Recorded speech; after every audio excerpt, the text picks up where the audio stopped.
As football has become more and more mainstream, football jerseys have become vehicles in which to onboard prospective fans to a club or national team on which they can lay their hopes and dreams of glory and prosperity upon.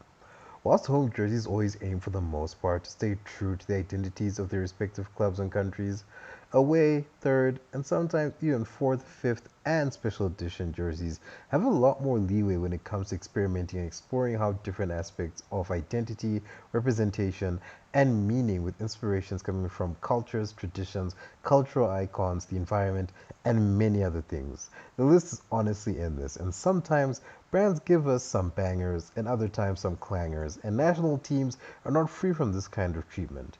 Because for every Germany 23 away kit, we get whatever the hell Nike cooked up for France for the Women's Euros. But before I spoil what's to come, let's see what other teams have been served up by their kit makers. Welcome to Mise Passion, and in this video, we'll be rating the away kits for the Women's Euros.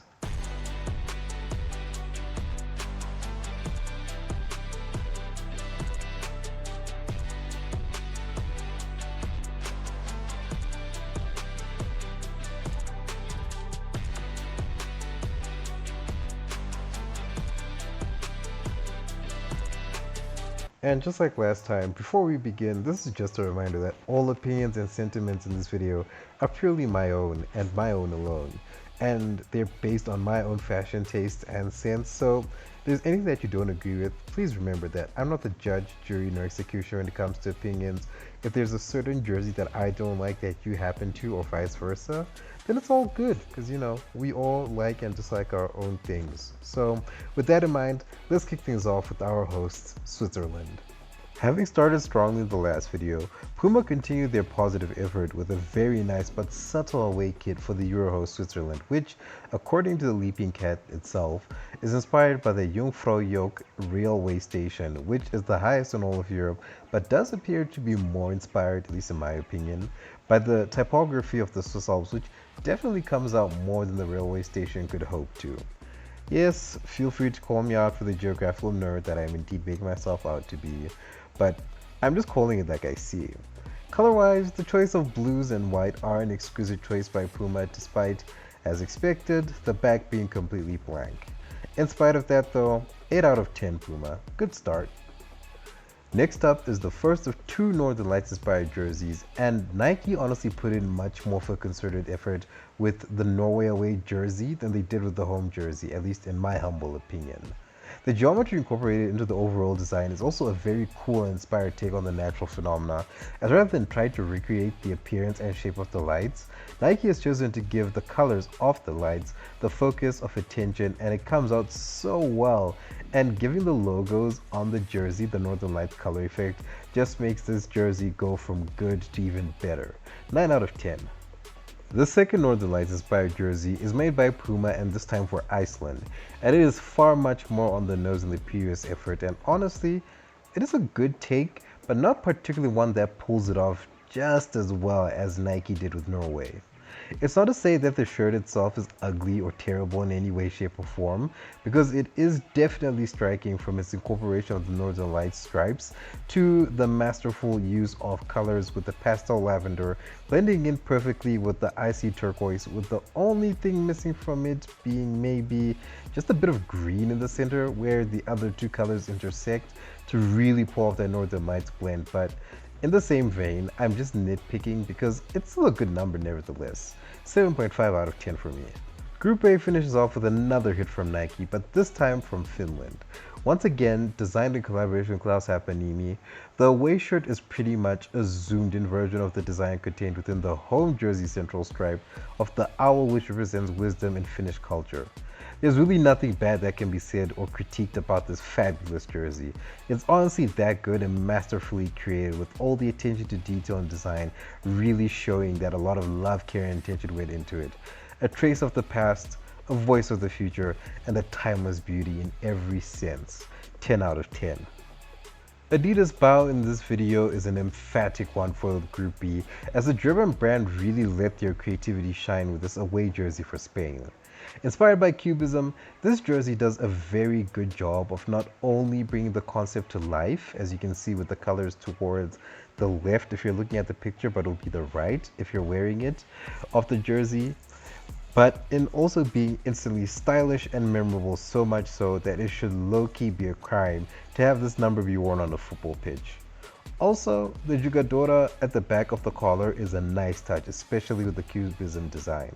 Very clever Adidas and a very inspired jersey. 8.5 out of 10. Portugal's new era under Puma continues to turn heads in more ways than one, and their inaugural away jersey is definitely one that will catch the eye, if not for anything else but the lava lamp-like design and blend of the jersey. Of course, the Portuguese national team, at least the men's side, recently won the Nations League, so things are definitely off to a good start when it comes to Puma in Portugal, but focusing more on what the potential legacy is going to be when it comes to the jerseys. The away shirt has the notorious red and green of the nation's flag on full display, and their coastal heritage, artistic culture, and technological potential, that's Puma in that last one who mentioned that, is integrated exceptionally well in the jersey's design, but honestly looks like it could potentially induce some nausea if you stare at it too long. Hopefully it gives the Portuguese national team an advantage on the pitch, and who knows, maybe they'll be lifting their own silverware after the men's team. The boldness and creativity is highly appreciated though, but this one's just not for me personally. 4 out of 10. The next Adidas effort comes to us from Belgium, and this jersey isn't inspired by anything tangible or akin to Belgium as a nation like we saw with their Tintin kit previously. Rather, it's the national team's nickname of the Red Flames, because apparently that's their other nickname apart from also being called the Red Devils. Unless they changed, I didn't know about it, but that's besides the point. Anyway, Adidas, they chose the Red Flames and used that nickname to bring this jersey to life abstractly, and it's quite easy to see once you see the bright and warm colors incorporated, but I think it falls short as an inspired choice to base your jersey design off of, despite it looking good nevertheless. I do think though that Adidas could have taken inspiration from something else, given the amount of effort that went into their other away offerings that we will see and have seen so far with Spain, for example. But that might also just be another case of me nitpicking quite a bit. Anyways, it's alright overall. I give it a 5 out of 10.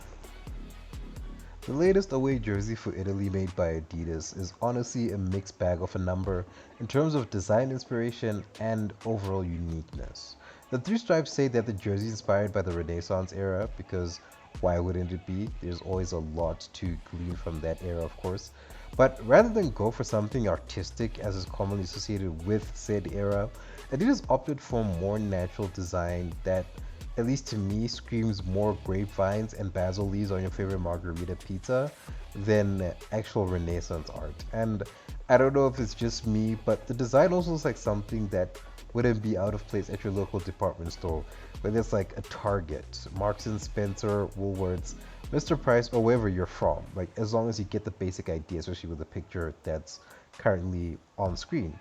Maybe again, that's just me though, and I don't mean it in a derogatory way, because personally I do like this jersey. Like, it doesn't make me feel ugh or bled anyway, and if I was given the chance I would definitely buy it, but I think Adidas could have done a better job of reframing what they had in mind when it came to the design process of this jersey, despite how nice it is overall. 5.5 out of 10. Going into Group C and staying with Adidas, their efforts with Germany's away jersey honestly makes it pop in the best way possible, and is pretty much what I'm talking about when I speak on inspiration and design choice and the other things that I feel the Italy and Belgium jerseys are missing. Because this number by Adidas pays homage to the street art scene of Germany, and I think the vibrancy and the busyness of the jersey reflect the energy and the style of the art culture that's associated with it in a very good way.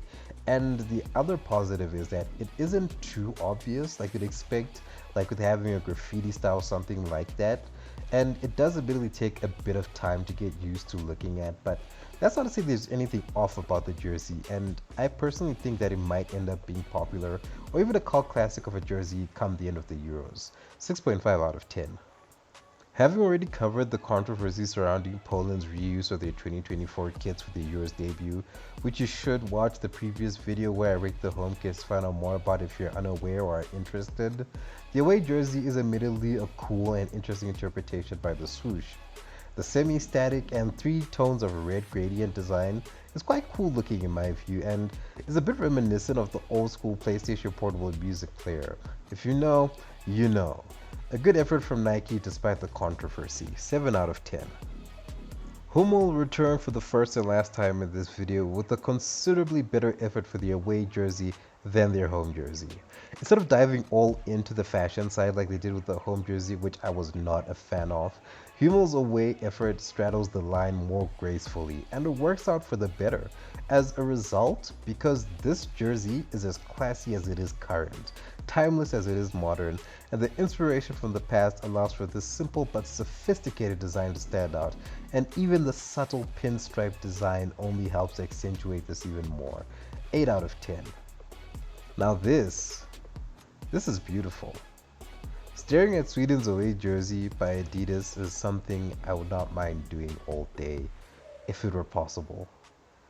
This jersey is a tribute to the pioneers of abstract art like Hilma af Klint, and the design captures the depth and majesty of the rich blue found in the Baltic Sea, and the colors and the tones. My goodness, the colors and the tones go so well, and honestly, I'll start to like about this jersey. The yellow just makes it pop even more, and this is the neutrals, the hipsters, and the fans' choice in my opinion. It is utterly mesmerizing. 8 out of 10. Having teased this at the start of the video, we finally arrive at Group D, and quite frankly speaking, the most abominable away jersey that we're going to see at the Euros. And yes, it's all because of that damn collar. Before I get to that though, the France away jersey is, in general, it's a well thought out design, and just like the home jersey, absolutely screams French. Right, from the national flag colors on the cuff to the champagne color of the jersey, it's as French as you could possibly hope to ever get. But all that hard work and effort immediately gets undermined, and by a long way, mind you, by that god-awful collar. Whoever is in charge of quality assurance in the design department needs to be put on sabbatical leave, because honestly, what were they thinking? It's like they fell asleep at the drawing board, or someone upstairs really wanted a Nike swoosh tribute of some sort on one of these jerseys. In spite of the car crash of a collar though, the jersey still is nice, and I'll give it credit where it's due nevertheless, but it gets hurt by the obvious. So overall, 4 out of 10. Thankfully for Nike, they do go some way to redeem themselves, as their French car crash is redeemed by an English Revolution that is arguably one of the best away jerseys that we're going to see at the Euros. This number is honestly appealing in every way. Nike were in their bag for this one, unlike what we saw just now. And predominantly jet black, the jersey is lit up by fierce colors on the side that are also notably present in a flame, which is no surprise because it's that lit. And definitely goes a long way to bring to life the challenging of stereotypes and bringing to life of new pathways to success that the swoosh aspired to make a reality with this jersey. It is a fantastic effort all around, and I wouldn't be surprised if this turned out to be the most popular jersey come the end of the Euros. 10 out of 10. Adidas finished off their Euro showings with quite a sweet gesture of an away jersey for Wales. The design is inspired by the traditional Welsh love spoon, which is traditionally a spoon carved from wood that's presented as a gift of love and affection, and can be decorated with many different designs to show that. And the tradition supposedly goes back all the way to the 16th century, so definitely a lot of thought has gone into the design of this jersey, and I do really like the subtlety on show. And its meaning gives it even more of a sentimental value to it, which you can honestly never go wrong with. This is a quiet sleeper of a hit jersey that can hopefully become a cult classic in the years to come once more and more people are aware of its inspiration and pretty much what it signifies. 6 out of 10. We round out this video like the last one with the Netherlands, and as the saying goes, if it ain't broke, don't fix it, and Nike adhere to that very carefully. Now, though it may not appeal to everyone given just how basic it looks on the surface, the Netherlands away jersey is simplicity defined, with the simple beyond blue that the jersey is drenched in continuing the color's association with the continental powerhouses. The Dutch flag at the front of the collar does well to add to the overall national sentiment and fit, and will definitely contribute to make it even more of a favorite amongst the Dutch supporters. And as a neutral, I too am endeared towards it. 7.5 out of 10. And with that final review of the away jerseys being done, what are your thoughts on what we've seen so far and what we'll be seeing at the Women's Euros, whether it's home or away jerseys? And who do you think has the best set overall? Finland? Oh, sorry, something caught in my throat there, but it's okay. Leave your thoughts on this and anything else in the comment section below. Like, share, and subscribe if you enjoyed the video, and I will see you in the next one.